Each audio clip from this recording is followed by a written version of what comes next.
Doctor Mahfuz কবির, এই সময় বাণিজ্যে আপনাকে স্বাগত। ধন্যবাদ। প্রতিবেদনটি দেখছিলাম আমরা, তো ২৪টি ব্যাংকের সম্মিলিত যদি মূলধন ঘাটতি কথা বলি তাহলে ১.৫ লাখ কোটি টাকার বেশি। এমনটা কেন হলো? এটি মূলত দুটি কারণে হয়েছে। একটা হলো যে আগে যেটা ছিল যে রাজনৈতিক চাপে হয়তো এমন সমস্ত প্রতিষ্ঠানকে বা ব্যক্তিকে ঋণ দেওয়া হয়েছে যেগুলা তারা ধরে নিয়েছে যেগুলোর কিছু অংশ পাচার হয়ে যাবে এবং একই সঙ্গে আনপ্রোডাক্টিভ সেক্টরগুলোতে এগুলো যাবে। তো আবার কনসেন্ট্রেশনও অনেক হাই, এমন কিছু গ্রুপ অফ ইন্ডাস্ট্রি আছে যেখানে আসলে খুব হাই কনসেন্ট্রেশনে আসলে ঋণ দেওয়া হয়েছে এবং অনেক ক্ষেত্রে ঝুঁকিপূর্ণ হয়ে গেছে, অনেক মালিক তারা জেলে আছেন, পালিয়ে গেছেন। তো সেগুলো একটা চাপ রয়েছে। আর এর পাশাপাশি আমি বলবো যে ব্যাংকের ভিতরেই এমন কিছু দুর্বল ব্যবস্থা আছে যেগুলো আসলে এই মূলধন ঘাটতি তৈরিতে সহায়তা করছে। এর মধ্যে একটি হচ্ছে যে টার্গেট, এই ম্যানেজারদেরকে বা যারা এক্সিকিউটিভ আছেন তাদেরকে বলা হয় একটা নির্দিষ্ট পরিমাণে ঋণের ব্যবস্থা করতে। হ্যাঁ, তো এই ঋণটা দেওয়ার যে টার্গেট ওইটার উপরে তাদের বোনাস বা বেতনগুলো সব নির্ধারিত হয়। এটার কারণে দেখা যায় কি যে অনেকেই যে ম্যানেজাররা অনেক চাপের মধ্যে থাকেন। তো এটা যেটা হয় যে এই চাপের মধ্যে থেকে তারা কি করেন, তারা এমন সমস্ত প্রতিষ্ঠান বা ব্যক্তিকে ঋণ দেন তো যেটার কারণে হয় কি যে দেখা যায় যে ওগুলো ঝুঁকিটা বাড়িয়ে দেয়। তো এই বিষয়গুলোই তৈরি হয়েছে এবং এই কারণে আসলে এত বিপুল পরিমাণে আমরা দেখতে পাচ্ছি যে মূলধন ঘাটতি। জি, আপনি বলছিলেন টার্গেটের কথা, যে টার্গেটে পুঁজি করে দেখা যাচ্ছে বিভিন্ন ব্যবসা প্রতিষ্ঠান বলেন বা যারা এই দুর্বলতাকেই তারা ঘায়েল করে তারা টাকা নিচ্ছেন এবং নিজেদের কাছে রাখছেন, খেলাপি করছেন। তো টার্গেট তো এখনও রয়েছে, তো এখন আসলে কি ধরনের পদক্ষেপ দেওয়া দরকার, কেমন যাচাই বাছাই করে ঋণ দেওয়া দরকার বলে আপনি মনে করেন? আসলে বাংলাদেশ ব্যাংক যে কাজটি করেছে সেটা হলো ব্যাংকে কিন্তু শৃঙ্খলা ফিরিয়ে নিয়েছে। এই মুহূর্তে আসলে যে এই অর্থ পাচার সেটা কিন্তু বন্ধ হয়ে গেছে এবং এর পাশাপাশি আসলে অনেক জায়গাতে আসলে সংস্কার হয়েছে। তো এই কারণেই আসলে আমাদের যে প্রথম যে ধাপটা সেটা হলো যে এই মানে রাজনৈতিক প্রভাব এবং এই যে অর্থ পাচার এই দুটাকে রোধ করা, সেটা কিন্তু করতে মোটামুটিভাবে সক্ষম হয়েছে। কিন্তু সবচেয়ে বড় যে ব্যাংকের ভিতরের দুর্বলতা, যে কোনো জায়গাতে বাছবিচারবিহীনভাবে আসলে ঋণ দেওয়া এবং বিপুল পরিমাণে ঋণ চাইলে হয়তো ১০০ কোটি টাকা ঋণ চাইলে কিন্তু সহজেই পার পেয়ে যায়, কিন্তু হয়তো ১ কোটি টাকা ২ কোটি টাকা ঋণ চাইলে ভালো ব্যবসার জন্য, তো সেখানে কিন্তু ওগুলো দেওয়া হচ্ছে না। তো এইরকম একটা যে অসামঞ্জস্য, এটার কারণে ব্যাংকের ঝুঁকি বাড়ছে এবং এই কারণেই দেখা যাচ্ছে কি যে নন পারফর্মিং লোন কিন্তু এখনও বেশি এবং এটা কিন্তু চলতে থাকবে যদি এইভাবে চলে। তাহলে সেক্ষেত্রে দেখা যাবে কি যে এটার কারণে যেটা হয় যে এই যে ঋণটা দেওয়া হলো সেটার এগেনস্টে তো একটা অ্যাকাউন্ট কিন্তু ক্রিয়েট করা হলো, হ্যাঁ, ডিপোজিট হিসেবে। যখনই টাকাটা ফেরত না আসছে তখনই কিন্তু ব্যাংক আর পাচ্ছে না আসলে এই নতুন করে ঋণ দিতে বা বিনিয়োগ করতে, আর বিনিয়োগও নেই ব্যাংকগুলোর। তো এটা একটা বড় সমস্যা আর কি, যে নিজেরা যদি বিনিয়োগ করতো তারপরে বিভিন্নভাবে অ্যাসেট ক্রিয়েট করা যায়, তো সেইভাবে তারা করছে না। তো এই সমস্ত কারণে দেখা যাচ্ছে কি যে আসলে কিন্তু মূলধনের ঘাটতি থেকেই যাচ্ছে। জি, এই মুহূর্তে আপনি শুধুমাত্র যারা খেলাপি করেছে বা ঋণ নিয়েছে তাদেরকেই আপনি শুধুমাত্র দায়িত্ব, মানে তাদের কাঁধেই সব এই ধরনের অভিযোগ তুলবেন, নাকি যারা ব্যাংক থেকেও ঋণ দিয়েছে তাদের যাচাই বাছাই না করে তাদের কাছেও কিছুটা এই দোষ বর্তায়?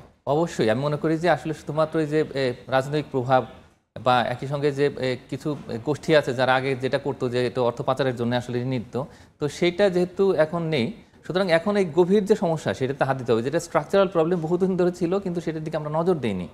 এই টার্গেট যেটা তৈরি করা, হ্যাঁ, যে ব্যাংকের ভিতরে যে সমস্ত বিশেষ করে প্রাইভেট ব্যাংকগুলো এই কাজগুলো করে এবং এই ধরনের টার্গেটের ক্ষেত্রে আমার মনে হয় কি যে একটা স্ক্রিনিং মেথড থাকা উচিত এবং সেটা যথাযথভাবে প্রতিপালন করা হচ্ছে কিনা সেটার জন্য বাংলাদেশ ব্যাংকের একটা আলাদা করে ডিপার্টমেন্ট তৈরি করা উচিত এবং এগুলোকে যদি নিবিড়ভাবে মনিটর করা হয় তাহলে সেক্ষেত্রে দেখা যাবে কি যে এই ধরনের যে আনপ্রোডাক্টিভ সেক্টরে যে সমস্ত লোন দেওয়ার প্রবণতা সেটা কিন্তু অনেকটা কমে যাবে এবং তখন কিন্তু ব্যাংকের ঝুঁকিগুলো কমবে এবং এইভাবেই কিন্তু আমরা তখন এই যে মূলধন ঘাটতি সেটা কমিয়ে নিয়ে আসতে পারি। জি, আপনি মনিটরিংয়ের যে ব্যবস্থার কথা বলছিলেন, সে ধরনের মনিটরিং তো আমরা যেহেতু বুঝেই গেছি যে অনেক খেলাপি হয়েছে এবং ব্যাংক নিয়ে কিন্তু অনেক দিনে আলোচনা হচ্ছে ব্যাংকের দুর্বল অবস্থাগুলো নিয়ে, তো মনিটরিং সেল কি সেভাবে গঠন করা হয়েছে যে আসলে কাদের কাছে ঋণ গিয়েছে, কারা দিয়েছে, এ ধরনের কোনো মনিটরিং করা হচ্ছে কিনা? আপনার কাছে কোনো তথ্য আছে? হ্যাঁ, অনলাইনে কিন্তু এখন সমস্ত ঋণই মানে যখন ঋণটা অ্যাপ্রুভ করা হচ্ছে তখন কিন্তু দেখা যায় যে আসলে ঋণটা কাদের কাছে যাচ্ছে।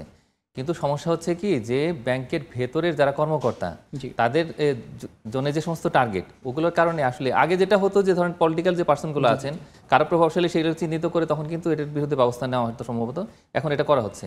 কিন্তু এর বাইরে একটা বিপুল আপনার ঋণ গ্রহীতা থেকে যাচ্ছে। এই যে আমাদের লক্ষ লক্ষ কিন্তু কোম্পানি এখন কাদের কাছে কোনটা যাচ্ছে, হ্যাঁ, যারা চিহ্নিত নয়, তো ওই সমস্ত মানুষের কাছে কোন কাজে যাচ্ছে, কোন ব্যবসার জন্য যাচ্ছে সেটা কিন্তু আমরা জানি না। তো এগুলা যে বড় রকমের ঝুঁকি তৈরি করছে সেটার বিরুদ্ধে ব্যবস্থা নেওয়ার জন্য আমি মনে করি স্পেশালাইজড একটা ডিপার্টমেন্ট দরকার, শুধুমাত্র মনিটর করবে যে এই ঋণটা ঠিক মতো আসলে ফেরত দেওয়া সম্ভব হবে কিনা, তাই সেগুলো উৎপাদনশীল খাতে যাচ্ছে কিনা, অর্থনীতির জন্য আসলে কন্ট্রিবিউট করতে পারবে কিনা। ওইটা যদি না হয় তাহলে সেক্ষেত্রে তখন কিন্তু আমরা কিন্তু নতুন ধরনের একটা স্ক্রিনিং মেথড তৈরি করতে পারি। তো এটার জন্য আসলে আমাদের খুব বেশি মনোযোগ দেওয়া দরকার, তার কারণ আগামী দিনগুলোতে এটা একটা বড় চ্যালেঞ্জ হয়ে দাঁড়াবে। আমরা একদিকে হচ্ছে যে এই ক্যাপিটাল ফ্লাইটটা ঠেকাচ্ছি এবং একই সঙ্গে যে যারা প্রভাবশালী তাদের জন্য একটা ডিটারনেন্স মেকানিজম তৈরি করছি, কিন্তু ব্যাংকের ভেতরের যে নিজস্ব দুর্বলতা জি জি জি সেটা কাটিয়ে ওঠার জন্য আমাদের অবশ্যই ব্যবস্থা গ্রহণ করা দরকার এবং সেটার জন্য আমি মনে করি যে একটা খুবই স্ট্রং মনিটরিং ডিপার্টমেন্ট তৈরি করা দরকার, যাতে করে এগুলাকে মানে এই অন্য ধরনের যে সমস্ত ঋণ যেগুলো আসলে আনপ্রোডাক্টিভ হবে, যেগুলো ফেরত আসার সম্ভাবনা কম থাকবে, তো সেগুলোকে যাতে রক্ষা করা যায়। জি, আপনার কাছে আগেও যে প্রশ্নটা করেছিলাম সেটা হচ্ছে এই যে ঋণগুলো দেওয়া হয়েছে আটকে আছে খেলাপি, তো সেই ঋণগুলো সেই টাকাগুলো ফেরত আনার জন্য কোনো ধরনের মনিটরিং করা হচ্ছে কিনা, মানে আপনার কাছে কোনো তথ্য আছে কিনা যে এই মুহূর্তে কোনো তৎপরতা নিচ্ছে কিনা কিংবা কোনো পদক্ষেপ নিচ্ছে এখন কিনা? যেটা করা হয়েছে খুবই পিকুলিয়ার, আগে এই কাজই করা হতো এবং আমি একটু আশ্চর্য হয়েছে এটা দেখে যে এখন কিন্তু ব্যালেন্স শিটে আর এইটা রাখা হবে না। তার কারণ বাংলাদেশ ব্যাংকের দিক থেকে বলা হচ্ছে যে ব্যালেন্স শিটে যদি এটাকে রাখা হয় নন পারফর্মিং লোনকে, তাহলে সেক্ষেত্রে ব্যালেন্স শিটটা কেন বড় হয়ে যাবে, তো বড় হলে হোক, কোনো সমস্যা নেই তো, কিন্তু সমস্যাটা কি সেটা তো আমাদের বুঝতে হবে এবং এটার তারপরেই না সমাধান। সমাধান। কিন্তু এটা যেটা কাজ করেছে সেটি হলো এখন বলা হয়েছে যে এখন ওই ইনসেন্টিভ দেওয়া হবে ব্যাংকের কর্মকর্তাদের, যদি এই যে খেলাপি ঋণ যেগুলো রয়েছে সেগুলো যদি আদায় করা সম্ভব হয় তাহলে সেক্ষেত্রে ওইটার উপরে একটা নির্দিষ্ট হারে তারা এই সুবিধা পাবেন, মানে আর্থিক প্রণোদনা পাবেন। তো এখন তাহলে হলোটা কি? তাহলে কিন্তু এই যে এতদিন ধরে যে প্রেশারটা তৈরি হচ্ছে যে পুরো এই জায়গাতে রিফর্ম করার এবং বিশেষ করে যে যারা বড় বড় ইচ্ছামূলক খেলাপি এবং রাজনৈতিকভাবে প্রভাবশালী বিগত সরকারের যে যারা এমপি মন্ত্রী বা যে উপদেষ্টা তারা যে সমস্ত নিয়ে আছেন, তো সেগুলো আসলে শোধ করা কি হবে? তাদের কাছে তো গিয়ে চাইলেই টাকাটা তার ফেরত নিয়ে আসা যাবে না। জি, জি, এই শাস্তিমূলক ব্যবস্থা সেটা কিন্তু আস্তে আস্তে হারিয়ে যাচ্ছে।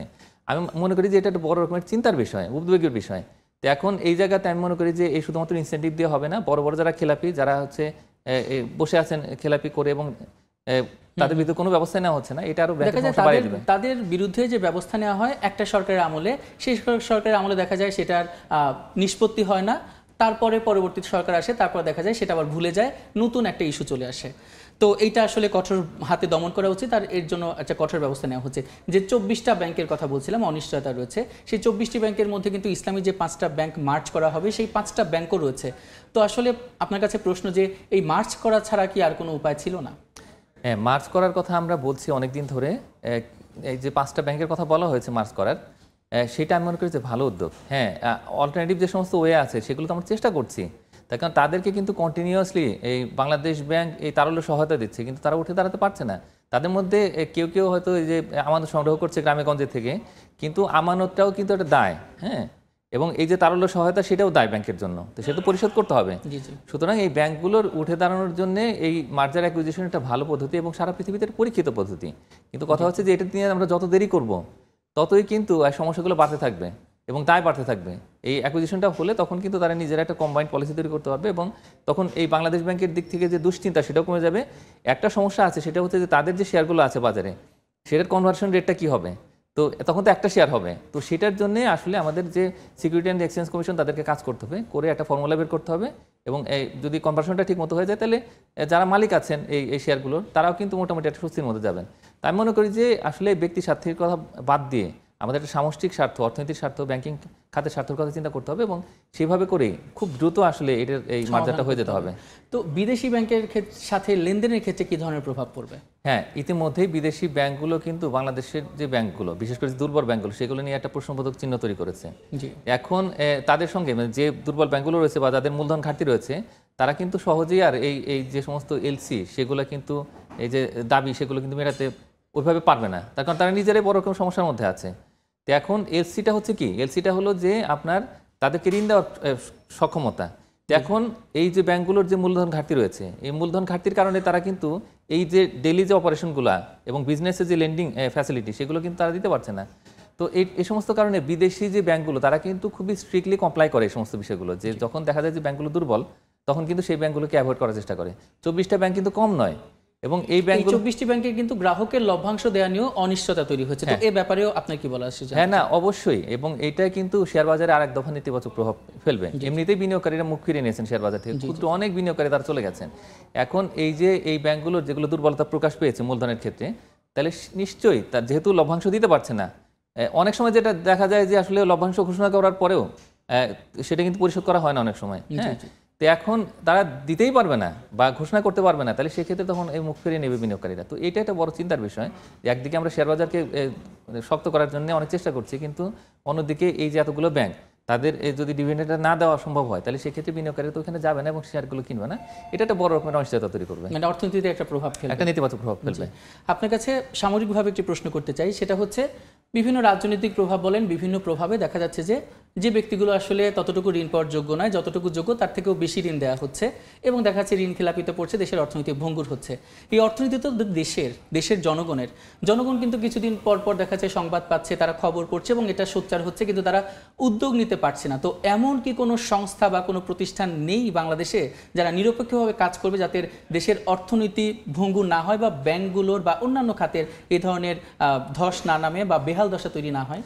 না, সেই ক্ষেত্রে কিন্তু বাংলাদেশ ব্যাংকই প্রধান সংস্থা এবং সারা পৃথিবী জুড়েই কিন্তু এই ফেডারেল রিজার্ভ সিস্টেম অথবা কেন্দ্রীয় ব্যাংক তারা এই কাজগুলো করে থাকে। কিন্তু দুঃখজনকভাবে এই বাংলাদেশ ব্যাংকের যে পরিমাণে রাজনীতিকরণ হয়েছে বিগত প্রায় 1.5 দশকে, তো সেই দুষ্ট চক্র থেকে বের হয়ে আসার জন্য অনেক কাজ করছে, কিন্তু আসলে বাংলাদেশ ব্যাংকেরও সংস্কার প্রয়োজন ছিল। এটার জন্য আমি সবসময় বলে আসছি যে এটা শক্তিশালী ব্যাংকিং কমিশন তৈরি করা দরকার, যেটাই আসলে এই অভিভাবকের ভূমিকা পালন করবে। কোথাও কেউ যদি কোনো দোষ করে থাকে তাহলে সেই ক্ষেত্রে শাস্তিমূলক ব্যবস্থা গ্রহণ করবে এবং পুরো ব্যাংকিং খাতে রিফর্মের জন্য কাজ করবে। তো আমি মনে করি যে এখনই সময় যে আসলে এরকম একটা কমিশন যদি আমরা তৈরি করতে পারি তাহলে সেক্ষেত্রে ভবিষ্যতে বাংলাদেশ ব্যাংক সহ অন্যান্য ব্যাংক যাতে কোনো দুর্নীতির মধ্যে জড়িয়ে পড়তে না পারে বা কোনো ধরনের অনিয়ম বিশৃঙ্খলা তৈরি না হয়, সেটার জন্য আসলে পুরো অর্থনীতির স্বার্থে আসলে এইরকম একটা কমিশন দরকার। জি, এই যে 24টি ব্যাংকের মধ্যে কোনো ব্যাংক কিন্তু এখন দেখা যাচ্ছে তারা ঋণ দিতেও অসমর্থ, তো সেই ব্যাপারে আপনি কি বলবেন? আর যে 24টা ব্যাংকের কথা বললাম তার বাইরেও কিন্তু দেখা যাচ্ছে কিছু কিছু ব্যাংক ঝুঁকির দ্বারপ্রান্তে দাঁড়িয়ে আছে, তাদের জন্যই বা কি করার আছে? হ্যাঁ, না, এক্ষেত্রে আমি মনে করি যে এগুলোকে একটা স্পেশাল ক্যাটাগরি করা দরকার। তখন দেখা যাচ্ছে যে বারবারই এই ব্যাংকগুলোই কিন্তু এই যে ঘাটতির মধ্যে থেকে যাচ্ছে। এখন তাদেরকে তো আসলে কিছুটা সহায়তা দিতে হবে। আমরা আগে 5-6টা ব্যাংকে কিন্তু তার একটা সহায়তা দিতাম, কিন্তু এখন এই ব্যাংকগুলোকে একটা মূলধন সহায়তা দিতে হবে, কিন্তু তাদেরকে টার্গেট দিতে হবে যে তারা যেন এই ঘাটতিটা কমিয়ে নিয়ে আসে। তো আমরা কি করি, সহায়তা দিই কিন্তু তাদেরকে কোনো টার্গেট দেই না। তো সেই জায়গা থেকে বের হয়ে আসতে হবে। এবং একই সঙ্গে এই ব্যাংকের মধ্যে আমার ধারণা কিছু সরকারি ব্যাংকও আছে এবং সরকারি ব্যাংকের মধ্যে একটা বড় ব্যাংক বড় রকমের খেলাপির মধ্যে আছে এবং তারা কি করছে, আমানত সংগ্রহ করেছে। আমানত থেকেও আসলে মূলধন তৈরি করা যায়, কিন্তু অন্য ব্যাংকগুলো কিন্তু পিছিয়ে আছে। আমি মনে করি যে এখনই সময় এই যে ক্লাসিফাই করে একটা ক্যাটাগরাইজ করে এগুলোর জন্য একটা টার্গেট ফিক্স করে দেওয়া এবং এদেরকে তার সহায়তা দেওয়া, যাতে করে এই বিদেশিদের সঙ্গে যে লেনদেন তার সেখানে যেন সমস্যা না হয় এবং সার্বিকভাবে এই ব্যাংক খাতের প্রতি যে আস্থা সেটা আস্থা যেন ফিরে আসে। আপনাকে অসংখ্য ধন্যবাদ আমাদের এ সময়ের বাণিজ্যে যুক্ত হওয়ার জন্য। ব্যাংক খাত চাঙ্গা হোক, সেই সাথে চাঙ্গা হোক দেশের অর্থনীতি, এই প্রত্যাশা। আপনাকে আবারও ধন্যবাদ। আমরা এতক্ষণ আলোচনা করছিলাম ব্যাংক খাতের বিভিন্ন বিষয়াদি নিয়ে, আর এই জন্য আমাদের সঙ্গে স্টুডিওতে এসে উপস্থিত ছিলেন অর্থনীতিবিদ ডক্টর মাহফুজ কবির।